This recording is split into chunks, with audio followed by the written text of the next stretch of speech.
Il y a des femmes qui n'ont pas besoin de crier pour être entendues. Des femmes qui, par un simple geste, un regard, imposent le respect. Elles n'entrent pas dans une pièce pour occuper l'espace. Elles entrent et l'espace s'aligne sur elles. Comme l'a dit Margaret Thatcher, être puissant, c'est comme être une dame.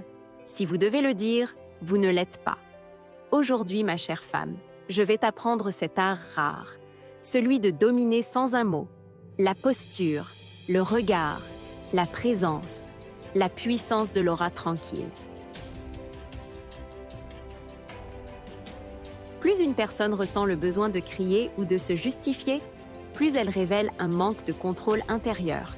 Les femmes qui maîtrisent l'art de la dominance silencieuse savent que l'énergie parle plus fort que la voix. Prenons l'exemple d'Angela Merkel. Pendant 16 ans, elle n'a jamais cherché à séduire par des grands discours passionnés ou des effets de scène. Mais lorsqu'elle prenait la parole, tout le monde écoutait. Pourquoi ? Parce que son calme inspirait confiance et autorité. Le bruit attire l'attention momentanée, le silence attire l'attention respectueuse.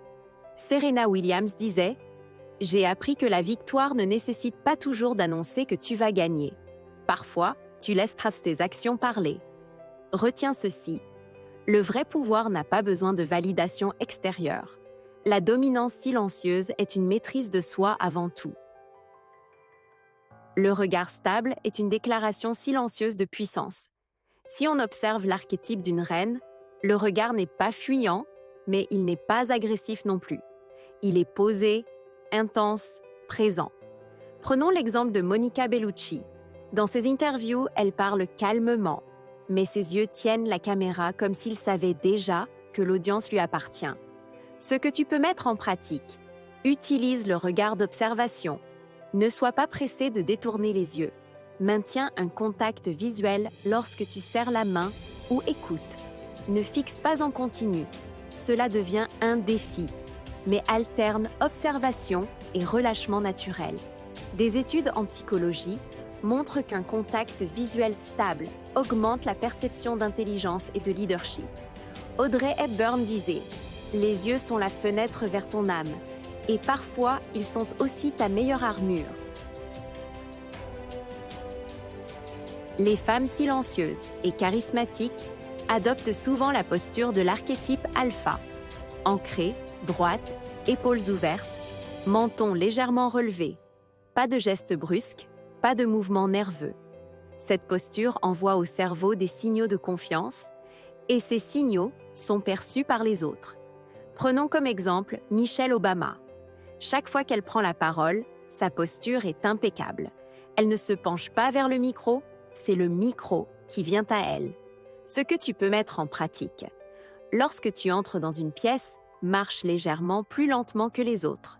Tiens ton sac ou tes affaires d'une seule main, pas collé contre toi comme un bouclier. Utilise le pivot lent.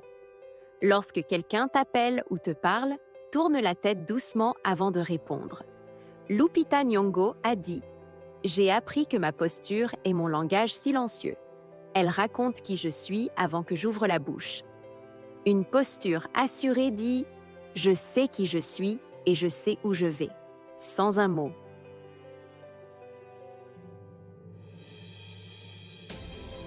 Voici des exemples de micro-comportements qui imposent le respect. Ne pas rire pour combler un silence. Ne pas se précipiter pour répondre. Ne pas se justifier systématiquement. Ne pas se tenir au bord d'un groupe, mais occuper un espace central. Prenons l'exemple de Cate Blanchett dans ses interviews. Elle prend son temps, elle choisit ses mots et laisse des silences stratégiques. Shonda Rhimes a dit « Le silence n'est pas vide. Il est plein de réponses. L'art, c'est d'envoyer des signaux subtils de puissance. Gestes mesurés, voix posée, respiration calme. » La présence et l'énergie que tu dégages, même sans parler. Si on suit l'archétype sage, on constate qu'elle écoute plus qu'elle ne parle. Et quand elle parle, c'est pour dire quelque chose de pertinent. Prenons l'exemple d'Aung San Suu Kyi, ministre du cabinet de la présidence en Birmanie. Avant même de prononcer un mot, sa simple posture assise face à ses opposants envoyait un message clair. Je suis là, je ne recule pas. Voici quelques clés pour développer la présence. Être 100% dans l'instant. Ne pas être sur ton téléphone ou l'agitation. Ralentir tes mouvements et ta respiration. Prendre le temps avant de répondre à une question. Naomi Campbell a dit « Tu peux m'aimer ou me détester, mais tu sentiras toujours que je suis là. » Une reine sur son trône n'a pas besoin de se lever pour qu'on sache qu'elle gouverne. Afin de développer ton aura de reine au quotidien, adopte petit à petit ces éléments de discipline intérieure. Assure-toi d'avoir une tenue soignée chaque jour, même pour toi-même. Pratique la méditation ou moment de respiration consciente le matin. Répète-toi ces affirmations silencieuses « Je suis la force tranquille. Je suis la reine de mon espace. » Comme source d'inspiration, tu peux lire des biographies de femmes comme Indra Nooyi, ex-PDG de PepsiCo, ou Oprah Winfrey. Oprah a dit « La vraie beauté de la confiance, c'est qu'elle n'a pas besoin d'être annoncée. » Ma belle, une femme qui sait se taire au bon moment n'est pas faible. Elle est stratégique. Elle a compris que le silence est une arme. Comme l'a dit Eleanor Roosevelt, une femme est comme un sachet de thé. Tu ne sais jamais à quel point elle est forte jusqu'à ce qu'elle soit dans l'eau chaude. Alors souviens-toi, la véritable reine n'a pas besoin de rappeler qu'elle est une reine. Elle entre et son royaume le ressent. Sois cette femme.